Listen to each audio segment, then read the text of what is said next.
When I turned the handle of my daughter's bedroom door last Thursday afternoon, I expected to find a messy room, maybe some laundry piled on the floor, perhaps her usual collection of coffee mugs scattered across the nightstand. What I found instead made my heart stop.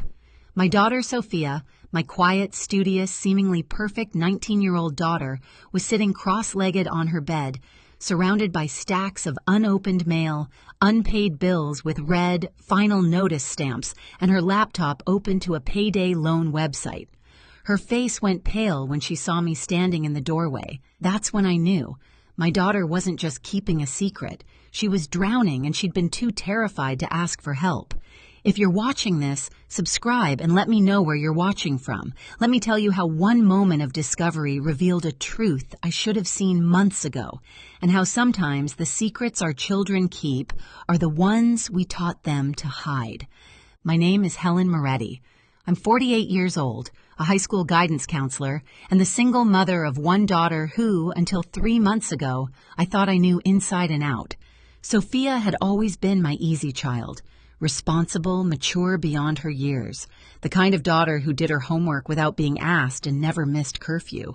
When her father left us 8 years ago, Sophia was only 11, but she handled it with a grace that broke my heart. She became my partner instead of just my daughter, helping with household chores, comforting me when I cried, never complaining about the smaller apartment or the budget cuts or the fact that I worked 2 jobs to keep us afloat. Maybe that was the problem. Maybe I'd leaned on her too much, turned her into a miniature adult before she was ready. Maybe I'd made her feel like she couldn't be weak, couldn't struggle, couldn't ask for help because I was already carrying so much. Sophia started college last fall, attending the state university about 40 minutes from home. She'd gotten partial scholarships and financial aid, but there was still a gap, about $8,000 a year that we had to cover.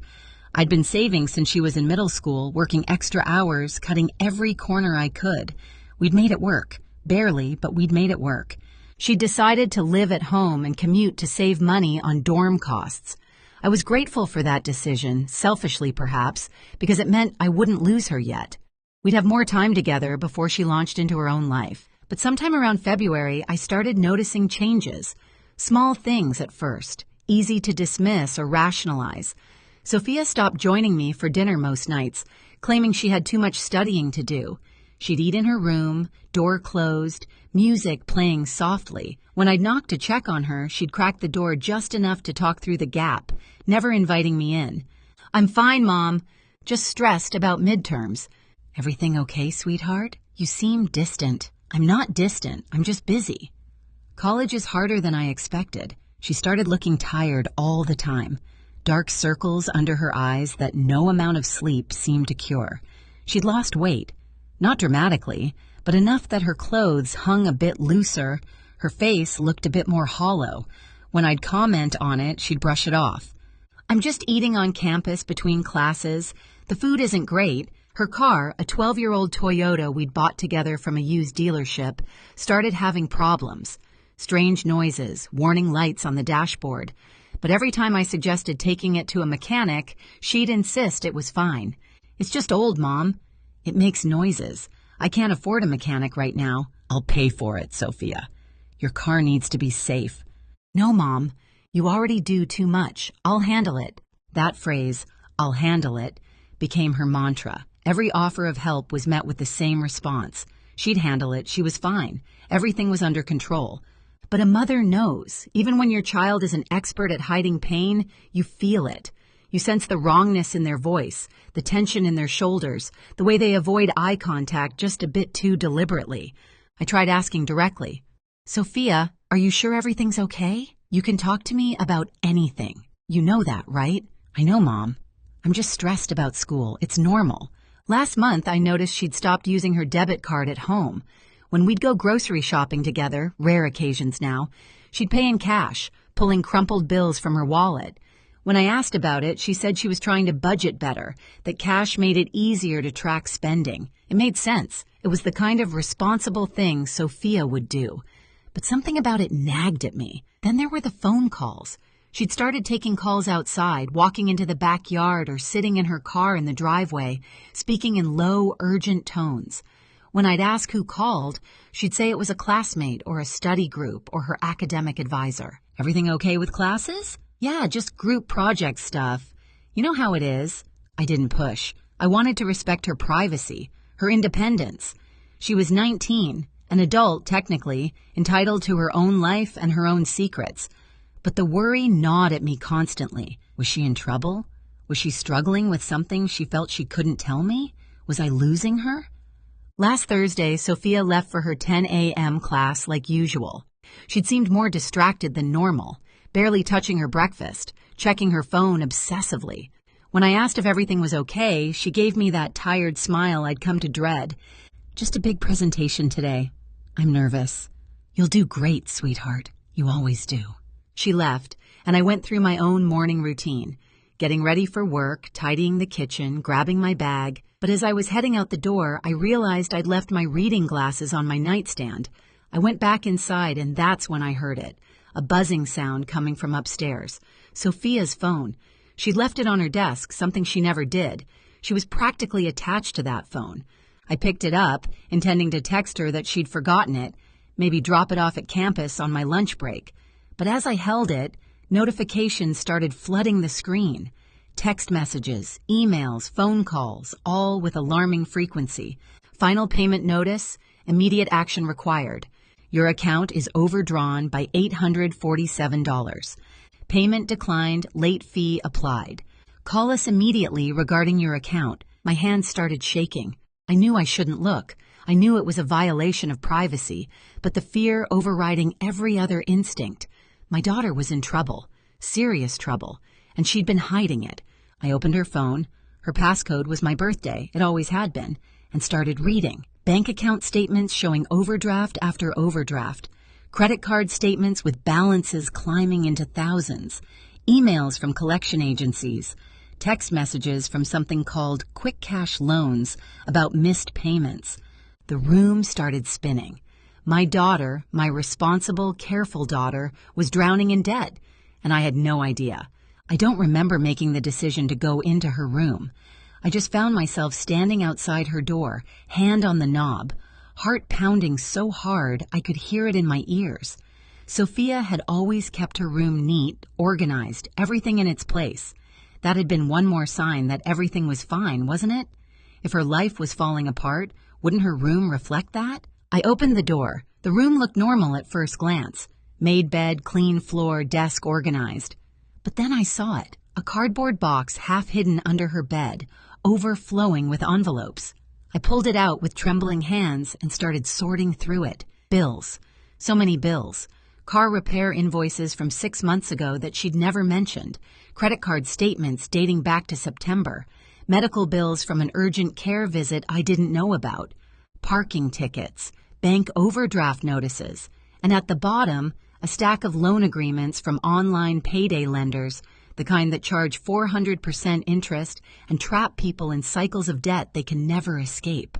I sat on her bedroom floor, surrounded by evidence of my daughter's secret catastrophe, and tried to piece together what had happened. The timeline became clear as I organized the papers chronologically. It had started in September, her first month of college. A minor car accident on the way to campus. Nothing major, but enough damage that she'd needed immediate repairs to keep the car drivable. $1,200. She hadn't wanted to tell me because I was already stressed about work, already worried about making ends meet, so she'd put it on a credit card she'd opened secretly, planning to pay it off with her part-time job at the campus bookstore. But then there were textbooks, $600 worth that her financial aid hadn't covered, and lab fees, and a laptop repair when hers crashed during midterms, and gas money for the daily commute, and groceries because she didn't want me spending extra on her meals, and health insurance co-pays for stress-related stomach problems she'd hidden from me. Each expense was individually manageable, but together they'd created an avalanche. She'd maxed out the first credit card trying to pay for everything. Then she'd opened a second card to make payments on the first. Then she'd taken a payday loan to cover both credit card payments. And with each desperate decision, the interest had compounded, the fees had multiplied, and the hole had gotten deeper. By the time I found her room full of evidence, My 19-year-old daughter owed almost $15,000 to various creditors, on top of her student loans, while working part-time minimum wage job that barely covered gas money. I was still sitting on the floor, papers spread around me like evidence of a crime, when I heard her car in the driveway. My first instinct was to hide everything, to pretend I hadn't invaded her privacy, to protect her from the embarrassment of being discovered. But then I realized that instinct was part of the problem. We'd both been pretending, both hiding our struggles from each other out of some misguided desire to protect one another, and that pretending had nearly destroyed her. I heard her footsteps on the stairs, heard her pause outside her door. She must have seen it was open. I heard her take a breath, preparing herself for whatever she was about to face. Then she stepped into the doorway and saw me sitting on her floor, surrounded by her secrets. Her face crumbled. "Mom," it came out as a sob. Just that one word, carrying the weight of months of fear and shame and desperation. I stood up and opened my arms. She collapsed into them, crying so hard her entire body shook. We stood there for a long time, her tears soaking my shoulder, my hand stroking her hair like I used to when she was little and had nightmares. "I'm sorry," she kept saying. "I'm so sorry, Mom. I'm so sorry." "Shh, baby. It's okay. We'll figure this out." "It's not okay. I ruined everything. I'm such an idiot. I thought I could handle it, and I just made everything worse. And now we're going to lose the apartment, and you're going to have to work even more, and—" "Sophia, stop. Breathe. Look at me." She pulled back, her face red and blotchy, looking younger than she had in years, looking like my little girl again instead of the miniature adult she'd been forced to become. "Tell me everything," I said gently, "from the beginning. No hiding, no pretending, just the truth." So she did. Between sobs and stuttered breaths, she told me about the accident, the credit cards, the payday loans, the constant anxiety that had been eating her alive for months. She told me about lying awake at night doing math in her head, trying to figure out which bill to pay and which to ignore. She told me about the collection calls she'd been dodging, the emails she'd been deleting, the growing terror that she'd destroyed our lives. "Why didn't you tell me?" I asked, though part of me already knew the answer. "Because you were already doing so much, working 2 jobs, paying the rent, keeping us afloat. I couldn't add more to your plate. I thought I could fix it myself. I thought if I just worked more hours, picked up more shifts, I could dig myself out before you ever had to know." "Oh, sweetheart." I pulled her close again. "You're 19 years old. You're not supposed to have it all figured out. You're not supposed to carry these burdens alone." "But you do. You've been doing it alone since Dad left." "That's different. I'm your mother. It's my job to carry the burdens so you don't have to. But I made you think I was fine. I made you think you didn't have to worry about me, and you believed me because you wanted to believe things were okay." She pulled back, looking at me with swollen eyes. "I'm sorry, Mom. I'm so sorry I lied to you." "I'm sorry too," I said. "I'm sorry I was so overwhelmed by my own stress that I didn't see you were drowning. I'm sorry I made you feel like you couldn't come to me with problems because I already had too many of my own." We sat together on her bed, and I looked at my daughter, really looked at her, for the first time in months. I saw the exhaustion etched in her face, the weight of adult worries on shoulders still too young to carry them, the fear and shame that had been slowly crushing her. "We're going to fix this," I told her, "together. Not you alone, not me alone. Together." "How?" "Mom, it's $15,000. That's more than—" "I know what it is, and yes, it's a lot. But we'll figure it out. We'll call the creditors, work out payment plans. We'll consolidate the debt, get you out of those predatory payday loans. We'll cut expenses where we can. And Sophia, you're going to let me help you. No more trying to be the adult, no more protecting me from your problems. But the apartment, we'll be fine. We're not losing anything. This is manageable, sweetheart. Stressful, yes. A setback, absolutely.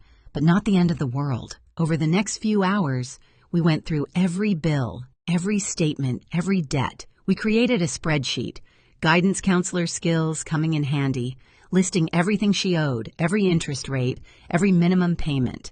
And yes, it was overwhelming, but it was also clear. No more secrets, no more hiding, just the brutal, honest truth laid out in black and white. That weekend, we tackled it together. I called a nonprofit credit counseling service I'd worked with professionally. They helped us create a debt management plan, negotiating with creditors to reduce interest rates and waive some fees. We consolidated the multiple payday loans into one personal loan with a fraction of the interest rate. We set up automatic payments for everything so nothing would be missed. And then I did something I'd been avoiding for years. I called my ex-husband, Sophia's father. "Helen, is everything okay?"